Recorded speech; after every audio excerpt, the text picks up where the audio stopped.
I'm gonna go live here because why not? Hey kids, how you doing? Late night TV for you. We've got a couple of. I actually pulled a couple of topics out. She-Hulk star, the lady who played She-Hulk is like bragging that they trolled the fans, and Tatiana or something. Or is it yeah, I forget her name, and I'm just gonna forget her. You know, she might turn up in something. I'll go, oh, that's the girl who did the She-Hulk thing. Honestly, I still don't know what her name is. All I know is that she was in Black Mirror, and that was about it. Well, you know one more thing than I do. I truly don't know shit about her.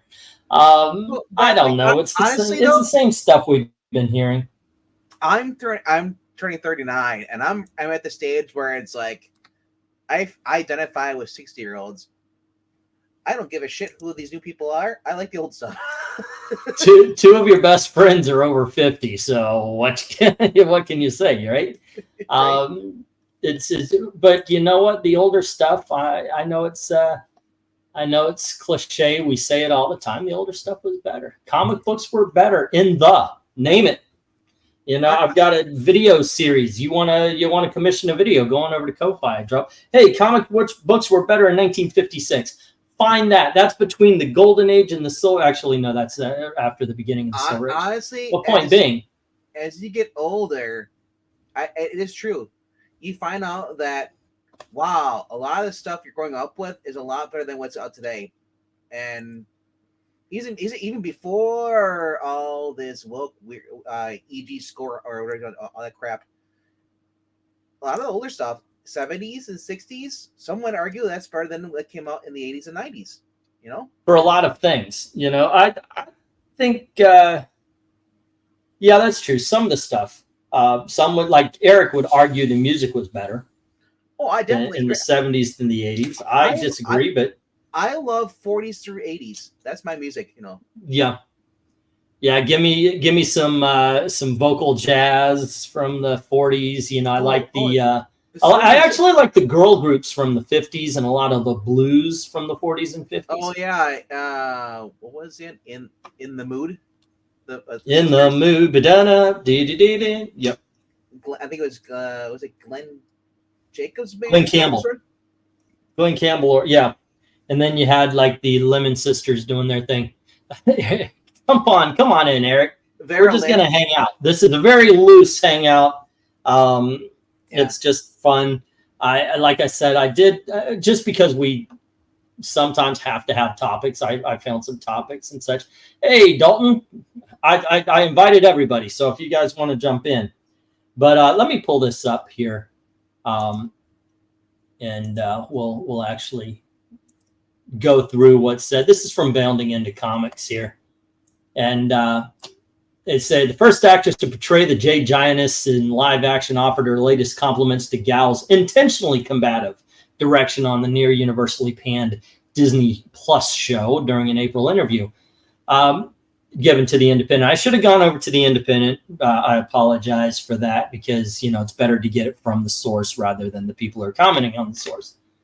Asked by the outlet's Tom Murray how she was able to handle the inevitable wave of sexist backlash. I actually didn't hear a lot of sexist backlash. Now, granted, you do hear the MCU bit, and I've torn that to pieces. It's a horseshit thing. Everybody wanted a She-Hulk TV show. Everyone. We just wanted it to be good. Yeah, exactly. I mean, I have no problem with the cast. It's the writing. It's the dialogue. Yep. So, I mean, it's the twerking. Well, it wasn't really twerking. I mean, that was just kind of like a bonusing thing. That was like a deleted scenes. They kind of just threw it in there. But I mean, like, honestly, it made sense for She-Hulk to go after critics, but she should have went after everybody, you know. And that's she, you know, not just whatever the right. She should have went after the left as well, you know. Who are you? You know? If they went after both sides and how people are tribal and acting like idiots at each other, it would have been a more layered and I think a better show. You're absolutely right about that. Honestly, we've had a couple of Hulk movies. I still say the best Hulk movie we had was the Edward Norton Hulk.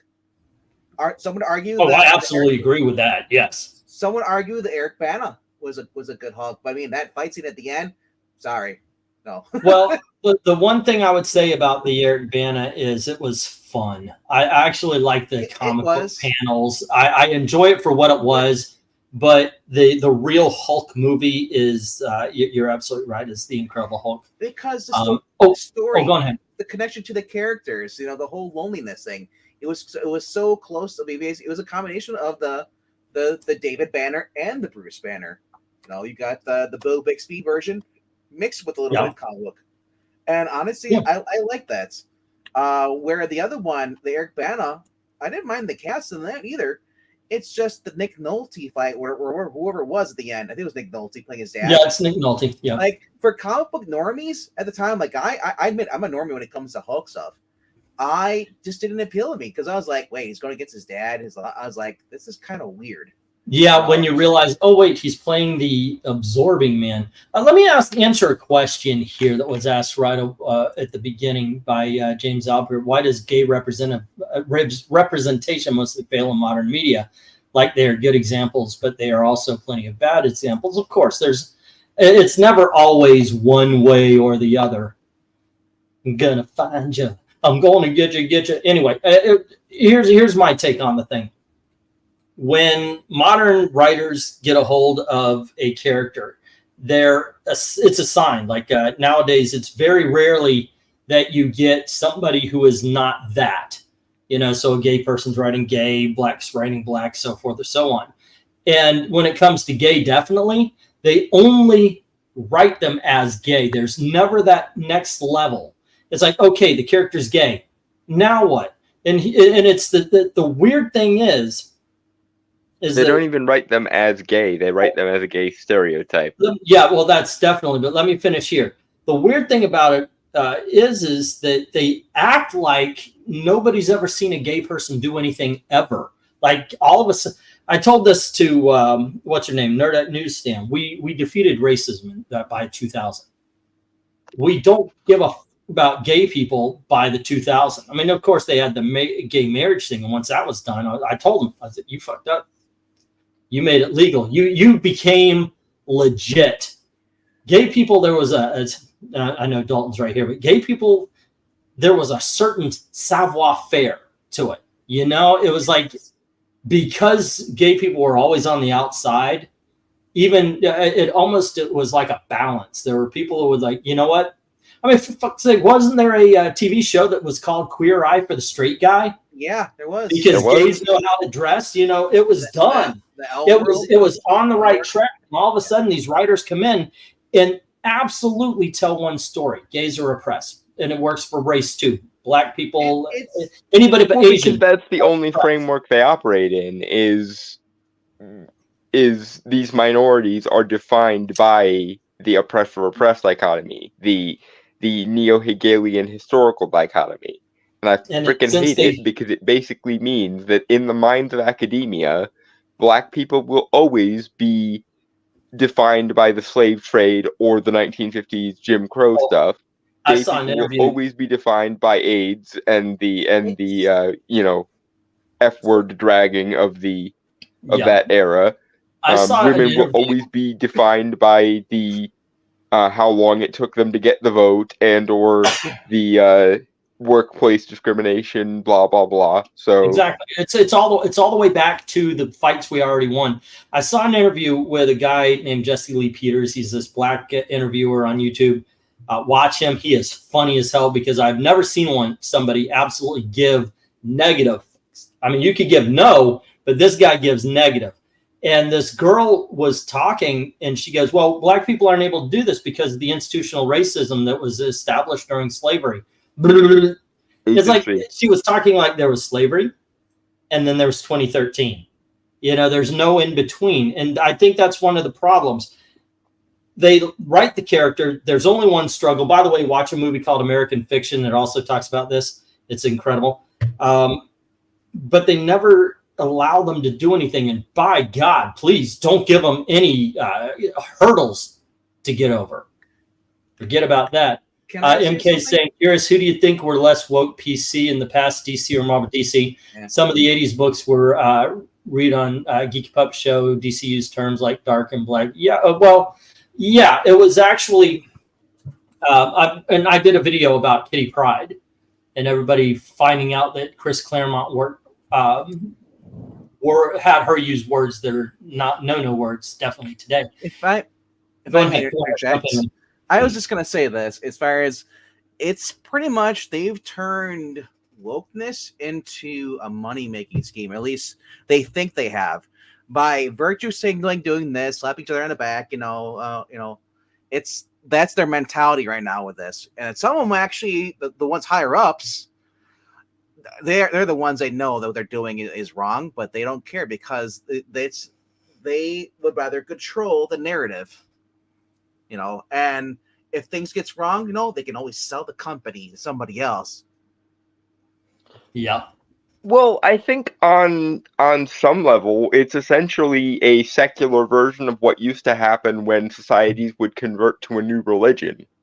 It's convert the institutions first, be it the king, the clergy, etc. Our modern day version of the king and the clergy is, the corporations and the media. But you get what I'm saying, and also academia. I think there's a level where it's like they want to change our cultural operating software, basically, and they went to the institutions first because that was where they could worm their way in, and that's also where they needed to in order to change our cultural software in that way.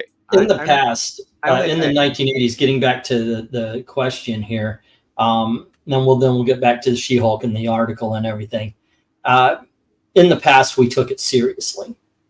Nowadays, they're not taking seriously. They're fighting a war already won. It's like somebody going out and shouting, violence and racism is bad around a lot of people who you absolutely agree. So why the fucking hell are you shouting? It's ridiculous what's going on today. But I would say DC was less, even though they used like Sandman back in. If you ever read Sandman gosh darn it, he's right there on screen. Dalton and I did some Sandman reviews and such. They had transgender. They had back then transsexual. They had gay. They had everything, and nobody cared. It was good stories. We didn't make a deal of it. Today, they would make a deal of it before it came out, and that's one of the problems. Just write it. Don't make a deal about it. Don't make a big deal about it. It doesn't matter. Go on ahead, and then we're going to move back. I mean, the whole point is they want you to notice. They know that most of us supposed to don't care, but it's like basically being like rubbing your face. They take pride in that. Can I speak to that a little bit, because I think there might be something uniquely millennial about all of this, and as the token millennial, I'll speak to it. When we were growing up, in the 90s and early 2000s, it was very much the focus on rebellion against the institution was in vogue, and so much of, especially what we were taught in school about history, was always focusing on, those great rebels who stood up against racism in the 1950s, or stood up against homophobia in the 80s, blah, blah, blah, blah, blah. And I think some of this, why social justice caught so well with this generation, is a lot of millennials grew up on this rebels are the good guys mentality so much that they would rather redo the last war, so to speak. They would rather redo over the victories won by yesterday than believe that the work is done and that there's nothing more to rebel against, no more virtuous rebellion to be had. Yeah. Go on ahead. I was just gonna say real quickly, everyone wants to be the hero. Nobody wants to be the bad guy. So they're thinking they're a lot of them, like I said, they're rallying together. And a lot of them are just useful idiots. There might be a few at the top that know that they organize this. The other ones are just there because, this is a cool thing to do now. It's considering the new thing to rebel against is Jewish people. I'm sorry, they're joining the Nazis. They're joining Hamas. These young people today talk about useful idiots. In academia, especially, but that's neither here nor there. I don't think they're useful because most people are like, you guys know you're advocating for, you know. Well, I mean, it's down to the point also that some of these kids, they don't even think that the attack on Israel was real in October. They've been brainwashed. Well, they're brainwashed to believe that over in like the Gaza Strip that they don't rape the women, they don't enslave people, they don't stone gays to death. Or if they do, it was the West's fault somehow making them that way. I would love for some rich conservative type to get a protest together, get 400 people. We're going to get them on an airplane to fly them to a protest, drop them off in Gaza. Go for it, guys. Stand up for your friends in Hamas. Let's see how that goes. It's, oh, goodness. Anywho, let's get back to the, because we were talking about the She-Hulk and her happiness with division, which was what we did a video a little bit ago about. Well, actually, the one that I just posted, an older video that I felt was still relevant. It's about comic book conventions. It was about a time when they tried to segregate a comic book convention. There was a party afterwards, but yeah, 6 of one, half a dozen of another. So she was saying, I think it was exciting high. I think it was, what's fun about it is Jessica Gal, but it built into the story that people were going to troll us. When we started to get the same responses that she had actually baked into the writing, it felt like part of the fun. Well, and that's part of the problem is that and this is why the Marvel is failing. MCU, Marvel is failing all around the board because the first thing they said was the fans. They don't see us as people they want, but they should see us as people they want because we're the people who for a long time would blindly go to a Marvel movie. It doesn't matter. I used to joke that you don't have to tell us what the movie's about. Just show us Black Panther opens on May 1st. Go for it. We will show up. Guardians of the Galaxy opens on May 1st. Okay, we're there. You don't have to tell us what the movie's about. You just say this Marvel character is going to be having their movie. It's going to be on this day and we'll show up. And that's the absolute truth. Until they I saw Doctor Strange twice in the theaters, even though it wasn't all that good. Yeah, exactly. The thing is, that was us, and they betrayed that. This kind of attitude betrayed that kind of fandom. So she says, note above, this is not the first time Ms. Laney has praised Gal's work on She-Hulk, pressed during an October 22 interview with Variety as to how she felt about the series season final, tackling some of the exact trolling comments. Are you meaning to share this? Am I not sharing this? I thought I was sharing this. I mean, yeah, literally. There you go. You forgot to hit the share button. No, you were sharing it. Is just you weren't in this window right here, so I moved it over. Okay, I got you. All right, am I sharing it now? Yeah, it is, yeah. Okay. So it says final tackling some of the exact trolling comments that Marvel fans have been making. The actress affirmed Jessica Gal is a genius and knows about culture we're living in and her position in it when she's writing these stories about women superheroes. The problem with that is they never get the argument right. Just for example, I did this, that video, the older video I posted was supposed to about the divisiveness of the woke social justice warrior, the wokies, as I put in the title, and the fact that we were actually a hobby that accepts anybody. You go to a comic book convention, you're accepted by that crowd. Doesn't matter what you look like. Doesn't matter if you're dressed up weird. Doesn't matter where you came from. We're all fans. We're all geeks, and that's what mattered. Everybody. And we're all weird and proud of it. Exactly. We were people my age were bullied for liking this. People Dalton's age less so. I'm not saying nobody ever was, but since Iron Man, it has been accepted, and they don't know. They just don't know that this was a refuge against the things that the social justice warrior has brought in.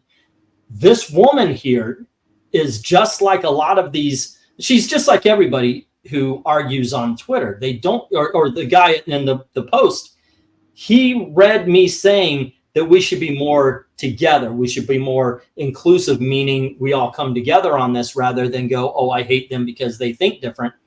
And he read it as I'm racist and I'm calling black people wokies. They're going to, and this is what Jessica Gal did. She heard an argument. She heard, you hate women. This has been happening since I started this YouTube channel. Well, we don't like you writing bad. You write women badly. You just don't like women. I've heard that since the very beginning of everything here, by the way. And it's ridiculous. Don't write a story based on the argument you think that we're saying, or you're lying to yourself that we're saying. Well, no, because concerns. Go ahead, Dalton. In their framework, they view the ideology as the identity. They view the academic conception of these identities as the identity. So if you're taking issue with the ideology, you must have a problem with the identity, because the identity and the ideology are the same to these people. Mm-hmm. And even especially when people like me, or people like Mr. E, or people, all the people of various diverse backgrounds that are on our side, they will say, you have betrayed your identity by believing this thing rather than the academic conception that we presuppose that you have. They will say you hate yourself and have been turned against your own kind and have internalized the other perspective or some shit. I will say this. Did you just call me Eric? Oh. No, I said Ard. Oh, okay. I was like, thanks for the compliment. No, that's an insult to Eric, though. Okay. Yes. So we have both thought that. So basically, if I'll just say this, I've seen the people make the argument, like if Aliens was released today, if we have no prior knowledge to the movie, they released it like it was back then, but they released it just the way it is today. Before it even coming out, people would say, "Oh my gosh, this looks woke." People would say that until they watch it. Then they'd change your mind. Like, they'd be like, "Holy shit, this is actually a really great movie." We just live that state of like paranoia. What's the next one that's gonna come out and be bad? Yeah. Oh, by the way, Austin, there's a friend of ours. His name's Mr. E. He used to come on the channel a lot more, but that's who Dalton's referring to. He's not actually calling me Mr. E. No. I need no help with my ego. The reason I mentioned Mr. E is because, he and I were actually just discussing this today, because we have a podcast that we do every Wednesday, or at least we tried to do every Wednesday. And he is a black guy, and he has been told that he has internalized white supremacy many times. Yeah, many times. Oh, as a matter of fact, when we did finally get some liberals on the channel to talk, they made him pissed. So he had to jump on. And by the way, if you want to hear something that'll make you cry, we did a memoriam for Stan Lee, and I invited everybody to give a little at a funeral, eulogy. Mr. E laid it out. I mean, he just it was heart-wrenching. So the mic was not so much dropped as it was dropped from orbit like a freaking meteorite. Yeah, I'm gonna drop a hard R here and say anybody saying that Mr. E is harboring any internal whiteness is retarded as me saying I identify as black because I like chicken and watermelon. That would be dumb. But honestly, by the academic logic, assuming they didn't hate your guts for, agreeing with the likes of us, you probably could get away with that. You probably could get away with being what's called black coded. If I said going in the hood, went ahead and embraced it. If I walked in the hood, no matter what I identify as, I am not walking out. I'm going to say here that. No, but by the logic of these academic moralistic morons. Let me get back to this here. She says she knows what the response is going to be. As a cast, it was delightful sending each other those trolls responses like, "Oh my God, give them a week, and then they're going to literally see this pop up verbatim in the show and become the villains of the show." It was thrilling. If you write a bad show, you're going to hear people saying you wrote a bad show. But what they did was people said the MCU is continuing because it's sucking and so forth and so on because of the bad writing. And instead of addressing that, they just hate women. Once again, what's that? It's called straw man, right? Yes. So straw man fallacy. So it says we met with a follow-up question of whether or not she was expecting to face trolls when you sign up for the show. She said, reading the script, it was so true. There's so much resistance to a woman just existing. Bullshit. And everybody knows that's bullshit. This is stupid outsider horse shit. Because we have had so many freaking popular female superheroes that, in fact, she's playing one. How can she possibly have that opinion when she is playing one of the most popular characters that is, in fact, a female? Because again, in their academic framework, feminism is women, allegedly. So if you are a person who is criticizing feminism or associating feminism with bad writing, for it is indeed related to why it was badly written, then you hate women, even if you yourself happen to be one. There's always to be that. I sort of anticipated it. It's why I also feel it's important. There's an entitlement to space held by certain people. Yeah, like you. Like exactly you newbie motherfuckers who come on and write this shit. And then when we say, wait, you're writing that character wrong. You hate women. And can we just back up for a second and zoom out on this whole thing? You wrote a straw man of your worst enemy because you presupposed that there are like fascists or Nazis or white supremacists like lingering around every corner. Can we just talk about how incredibly fucked up and nihilistic it is to assume that the worst variety of human possible is just waiting around every corner to screw you over so much that you have to preemptively write against them? Honestly, I want to that. Scroll back up to that photo where they had the split face. That's her being Incredible Hulk. That's Incredible Hair. Right. First of all, hello to Underworld Dream. It's been a while. Nobody hates She-Hulk. We don't like the people who know nothing about the character and want to change it to fit their social agenda. Yeah. That's all James is saying Captain Underpants, Dogman are the only two good characters left. Superman, Batman, Spider-Man, Hulk, Thor, Captain America, Iron Man, Avengers, X-Men, Fantastic Four. They aren't there anymore. And Underworld Dream is saying to them, it's not necessarily about getting the argument right. It's more like them putting out the message.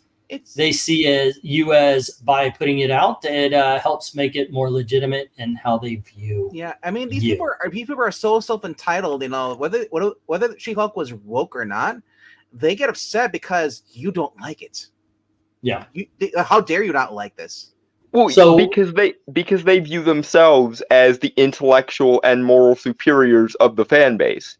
Yeah. So much so that fandom itself is considered a immoral thing to exist.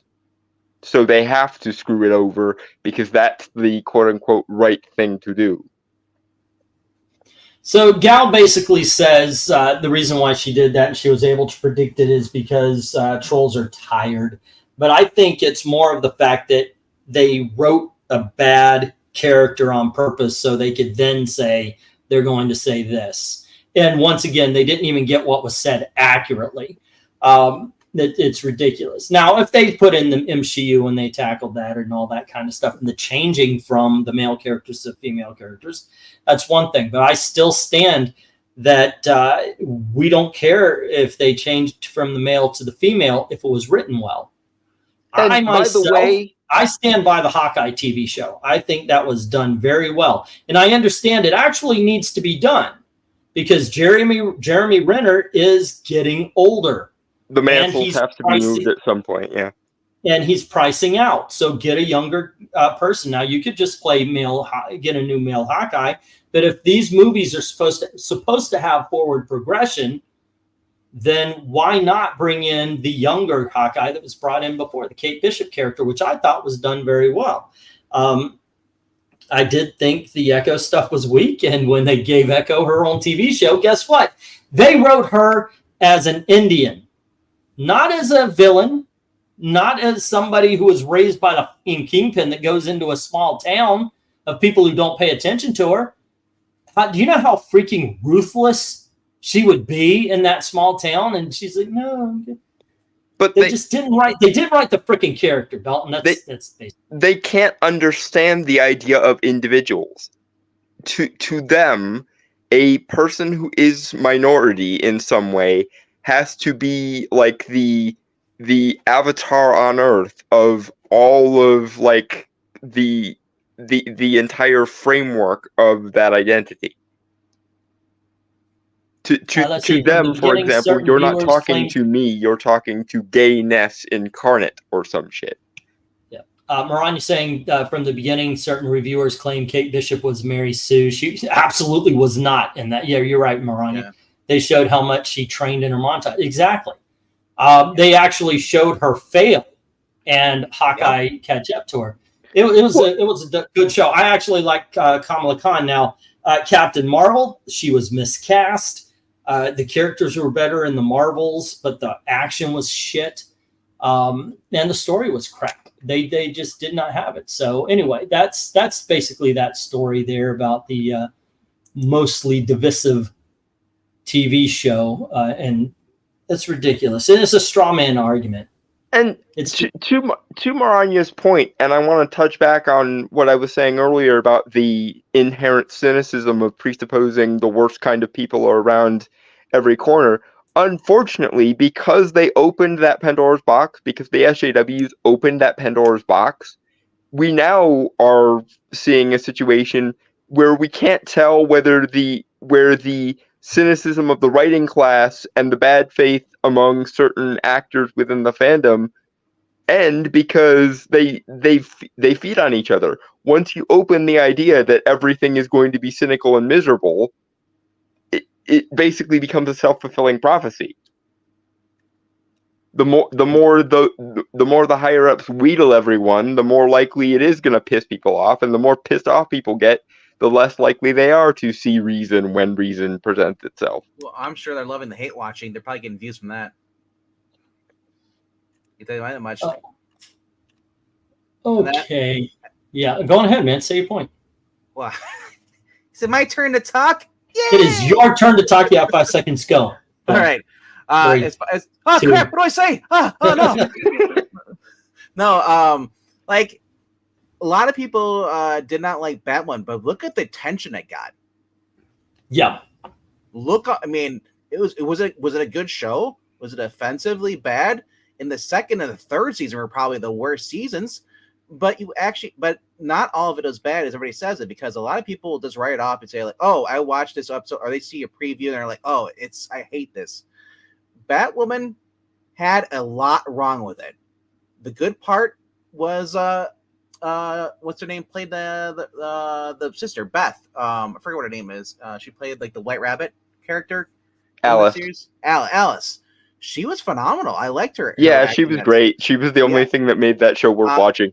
Britt Regan comes on in the second season as Poison Ivy. Holy crap, did she look hot? Way better than Uma Thurman. And she was a villain, and she wanted to actually destroy Gotham City. Hey, until she met Harley Quinn, and then everything was good. Well, and like I just got finished saying, it's a circular cynical field of nihilism, because the writers deliberately put their worst foot forward on purpose to piss people off, to get the outrage hit. Ooh. And speaking of, yeah, the people who were inevitably going to just write it off because they were, they were pissed off by the thing that was deliberately designed to piss them off. Well, then they went away and didn't care anymore. The actor for Black Mask in the show, holy crap, is he blow away Ewan McGregor's performance in that Harley Quinn movie? Ewan McGregor, that movie was trash. That movie was the actor. So bad. I forget what his name is. You have to look it up for Batwoman. But anyway, it was basically the Batgirl 50. The way they wrote his dialogue, he was the hero. I was laughing my ass off so much because he outshined little. I'm offended. You're racist because you're white. Batgirl or Batwoman, they want to call her. What her name is, Ridley or whatever her name is, or Riley or something. I can't remember what her name is. Homeless girl who becomes the new Batgirl. She lives in a van down by a river, and all of a sudden she finds a suit and steals it. And says, Daisy Ridley, I think is who you're thinking. Yeah. Now I'm Batwoman. And I love how like Lucius Fox son is like, the hell you ain't. Like I said, like there was some good parts in there, but I mean, it was really way down, bogged down by a lot of bad writing.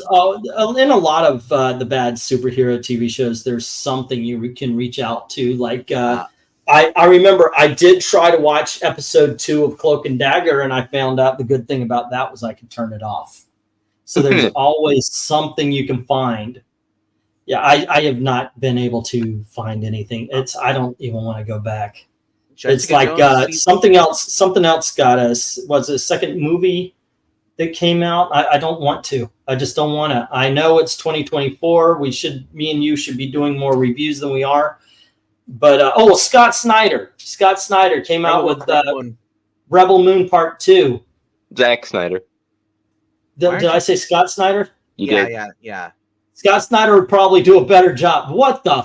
I don't want to watch Rebel Moon Part 2. So I did hear that. I did hear that Rebel Moon 2 is tremendously better than the first one because it's mainly just all action.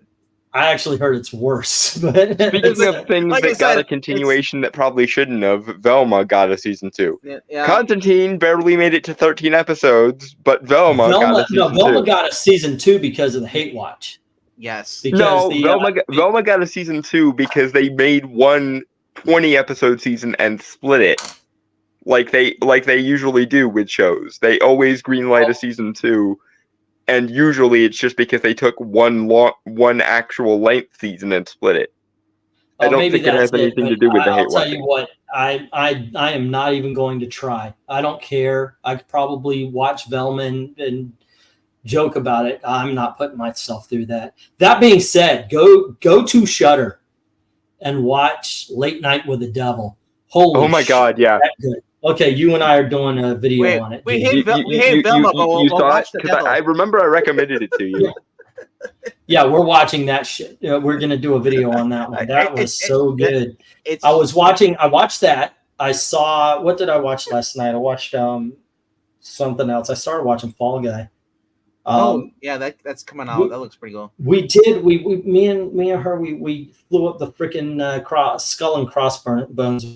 I forget what it was, but and then we started. Me and Venkman were talking about this. We started watching that the Fortnite movie, Fallout, our TV show. Yeah, and it was actually very good. I liked it. Although I was able to, I called everything. That the people from the other bunker, the bad guys, it's going to be a red wedding kind of thing, you know. It was still very good, and I've never played Fortnite, so same here. It was Fallout, but yeah, you can't Fallout. You confused them. You confused them twice. Which means the internet mob will be grabbing its torches and pitchforks. Yeah, well, I don't play either game, Fortnite or Fallout. Which one is the one where people are shooting, and which one's the one where people are building? That's Minecraft is building. Minecraft is the building one. No, I see my brother play one of these games. It takes place usually in some sort of field or something in these building forts, which I thought, wouldn't that be Fortnite? No, that's Power World right now is the newest one. Oh, okay. Powell? No, he was playing this a while back. Okay, I'm confused about it. I think you're thinking of Minecraft. Yeah, Minecraft. No, because Michael Scarlett is saying it's Fallout because Minecraft everybody's square. This one is like first person. You're thinking of Fallout 4, where you can build stuff. Okay. Yeah, you can build stuff. You can also dude, I play the games I play are like these days. I've been playing Sniper a lot, Sniper Elite, give me a Batman game. I still have the Xbox One. I haven't gotten a PlayStation 4, SJS or whatever that is. You know, so I'm on old stuff. So can we talk about Fallout a bit? You watched the whole entire season? We started out. We've watched that first episode. You're introduced to the character named Maximus, right? He's getting beat up in the first, I guess, the first episode. He's with the Brotherhood of Steel guys.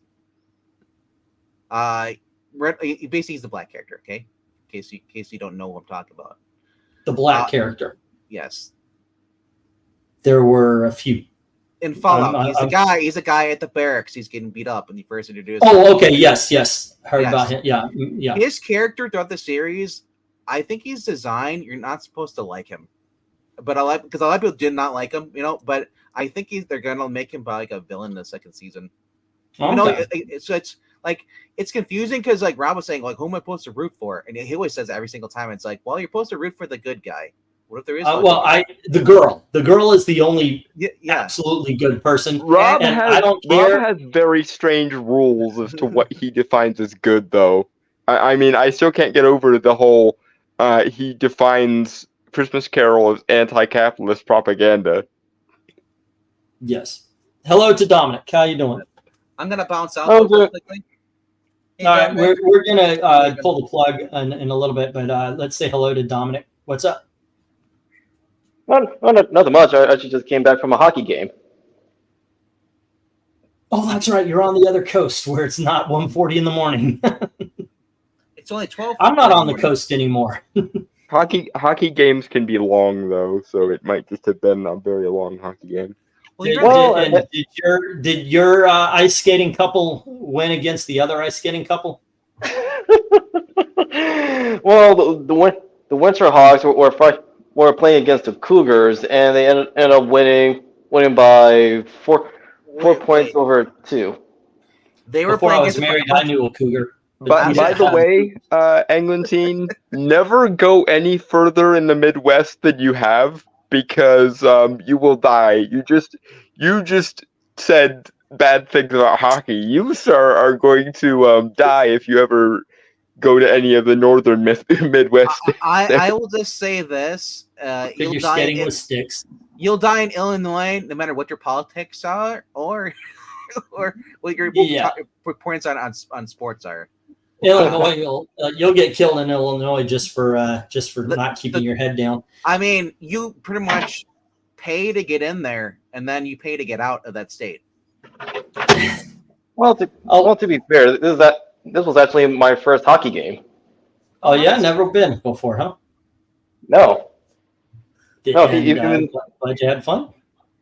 No, it was a blast. Even though like then, yeah, I might not have been to a hockey game, but I had several favorite hockey teams, things such as the Sharks and the Mighty Ducks. Man, if you said the Sharks and the Jets, I would have loved that. When you're a Jet. Here's a swing. Yeah, that would have been fun.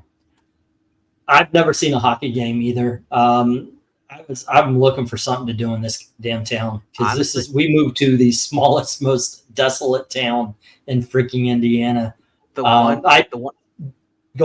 I was just gonna say the one hockey game I went to when I was a kid. That's where I discovered Dippin' Dots, and that was the most exciting part of the whole entire experience. And there you go. Yeah, Dippin' Dots are delicious. Yeah. I went to a couple of baseball games when I was a kid.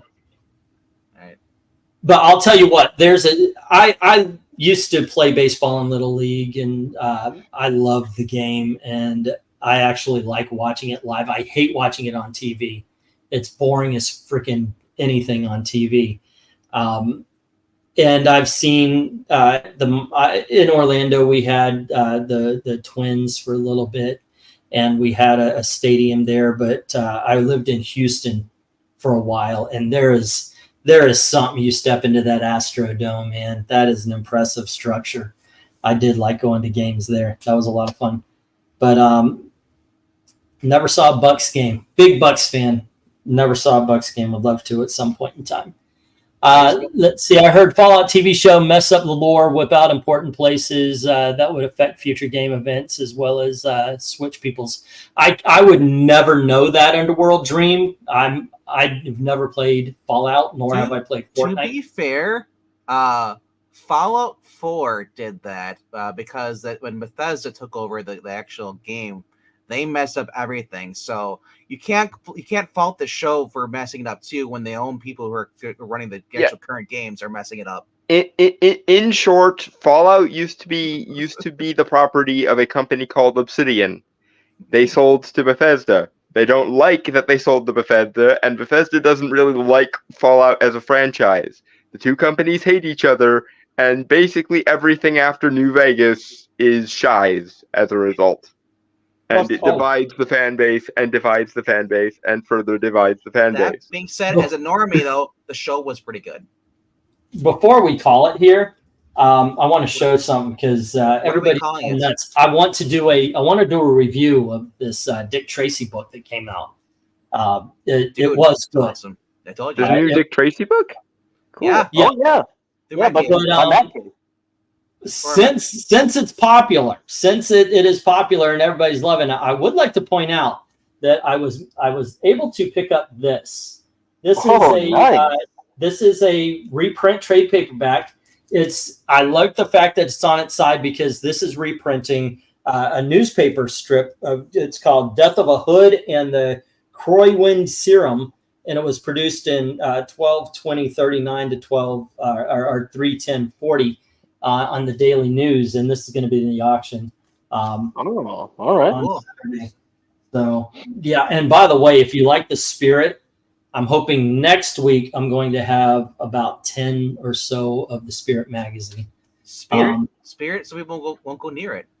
I know, but yeah, this is old-fashioned good Will Eisner shit, and I'm a huge Spirit fan. So that was Ghostbusters. That was Ghostbusters 2 reference. Oh, okay. Oh, by the way, yeah, I saw Ghostbusters Frozen Empire. I thought it was supposed to be bad. I enjoyed the fuck out of it. I had a good time with it. So some people are saying it was overstacked. There's too many people in there, which I can see. I get that. They throw in some characters, and let's face it, Bill Murray was like, "Hi, let me drink something." I feel like the younger cast could have been split by about a third, but other than that, keep the family. You don't need all the stuff. What they did though, and this is where they went wrong. They introduced a scientist with a team. Oh no, it was Ernie Hudson had a team of scientists. Yes, you don't need that. Just keep it the Ghostbusters. Keep that family in there. That was honestly though, I think that you're gonna going forward, you're not gonna have the older guys coming in. You know, as far as you might see Dan Aykroyd in another movie, but I don't think you're gonna see Ernie Hudson as much as more. You're gonna see the younger kids with the family being the. I think they can keep Ernie Hudson. He's not as expensive as the others, and it seems like they've built him up to be some kind of mentor. And that's what he should be. I think they'll keep Dan Aykroyd too, because Dan Aykroyd freaking loves that franchise so much. It does seem like he seemed like he was having the best of times, being that not. And it's okay that it also, even though they did pair him with the main kid character, so he was there a lot. I think he would be smart enough to know that if you're going to move forward, the older people can't be the focus anymore. I mean, I'm sorry, but action films are a young person's game. And they should go the way of the Extreme Ghostbusters. You don't have Egon, but you still have Ray. Ray knows how the equipment works. He also studies the all the lore and all that stuff. He should be the one where she's going to for when she needs help. He's and he should be kind of like their Doc Brown in a sense, And honestly, because in a sense, Ghostbusters was very much Dan Aykroyd's baby. He was very instrumental in the writing of it. I think he would be. It's kind of stupid to me that they've never asked him to be a co-writer on any of the new ones, because he's very good at the paranormal technobabble, because his family actually has a legacy of writing about the paranormal technobabble. That's why Ghostbusters is so well written as far as the paranormal goes. Yeah. Wow, my room looks a mess. I've been just tearing. When I open a comic box, I throw the pop way up to the corner. You know what it looks like? You're a bachelor. It does, but I'm here in the dining room on the floor. I need a cushion of some sorts because Gail gets to have. She's upstairs. She's sleeping. She's got to wake up at 6. It's nice to have this. I am going to put the green screen on the back, and I want to do a few more. I'm going to do some videos actually standing, and they're going to be, at the very least, they're going to be either exclusive to or first on Ko-Fi. Thank you to the people who have subscribed to the Ko-Fi. I've got 3 now. Yay. I can hear that you finally changed the battery in the smoke alarm. No. Well, I just took the battery out and it shut the fuck up. So yeah, honest. Oh, hold on. Zero Hero, Droon, and Joey Lay, and Austin P. Thank you very much for buying the memberships. And Shell Dust. Hello. Thank you very much. And so, yeah. But there you go. If you don't mind helping out the channel, go on to Ko-Fi.com and you can drop $1 in the till just as a tip, or you can join. If you join the 5, you get your name on the winning wheel every auction automatically. So there you go. Yes. And for those who are wondering what that chirping noise was, watch the fucking video, morons. Every time I go back to check that video from a week ago, and I'm like, it's a new comment. It's like, what's that chirping noise? I had to quit. I had to quit at 13 minutes in. I don't get it. I don't understand that. It's not that loud. We've had the bird actually screaming at people, and nobody comments on it except for you, RGB. Because it became a meme on TikTok to make fun of poor black people for having the ceiling bird. Oh, okay. That's why people kept drawing attention. Yeah, I tell you, I changed the battery in the smoke alarm. It still did it. So, okay. So now when I'm streaming, a new smoke alarm then is what it sounds like. Yeah, when I'm streaming or when I'm recording, I take the battery out. I'm by the kitchen, so I'm the first. Dude, did you read that one comment? Someone said they're getting stressed out by it. Yeah, that's they had anxieties because you're in the smoke alarm thing. But they're like, oh my gosh, it is ridiculous. Let's see. Oh, and this is the one I was talking about. First of all, it was not a convention that she invited herself to. It was a private party in which all the characters, since you guys had a problem with Little Mermaid being black, it was a private party, didn't have nothing to do with the convention. What the freaking hell did the Little Mermaid thing have anything to do with my video? Because he knows you're anti-woke and he hates that. She decided to show up with "She was not invited." Shake my head. You describe African American as wokey. I should refer to you as sleepy. But yeah, refer to me as unsubscribed. Okay. A wokey is a person who believes in the ideology that we formerly referred to as social justice and now refer to as woke. You moron. Let me read that again, because I think you guys are missing the language. Listen, this is actually, I am reading it exactly the way it was wrote. As a matter of fact, here you go. Let me wait. I want to see the bad or lack of grammar. I know, right? Yeah, this is it. First of all, it was not a convention that she invited herself to. It was a private party in which all of the characters, since you guys had a problem with the Little Mermaid being black, it was a private party, didn't have nothing to do with the convention. She decided to show up with "She was not invited." Shake my head. You described African Americans as wokies. I would refer to you as sleepy, but you refer to me as unsubscribed. Holy, where's the actual ending of any sentences? Where's anything that resembles a coherent thought? It's a rant. It's a complete unstructured rant. And I have to take it back. I did see one comma in there. I did see one. Yeah, there is one comma. Yeah. That's where you take the breath, and then you just talk for like 30 seconds. It talks like a 6-year-old trying to describe something they saw. And then it was really big, and I kept flying. You know what? Superman, and then boom, and all of a sudden I was eating ice cream. Temperature IQ. Yeah, it was like, okay. Well, the only thing I can think is they're probably on their phone, but they have the capability to capitalize up. They're just too lazy. But I am usually on my phone, and I can fucking formulate. I know. I said sentences both verbally and in text. I know, but I wasn't saying how about you. I said they're lazy. That they probably have the capability with all these smartphones, to shift up, and type and do grammar, but a lot of people don't do it. And it's like I said, it's usually that's YouTube. YouTube is basically where the people who are not educated go to argue about religion and politics in comment sections. And you know what the funniest thing is? In order to have this kind of invective against the anti-woke set, this person probably had to go to college, because that kind of rage usually comes from being college educated to the point of stupidity, which is definitely what happened. And still can't formulate a complete thought or sentence in text form, but got college educated enough to the point of hating anti-wokeness.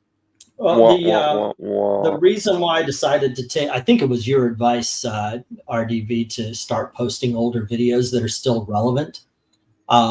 Is people through that Gary video I just did, which it got me 3,000 views from it, but I think people have discovered, because I'm getting comments on 6 and 7-year-old videos.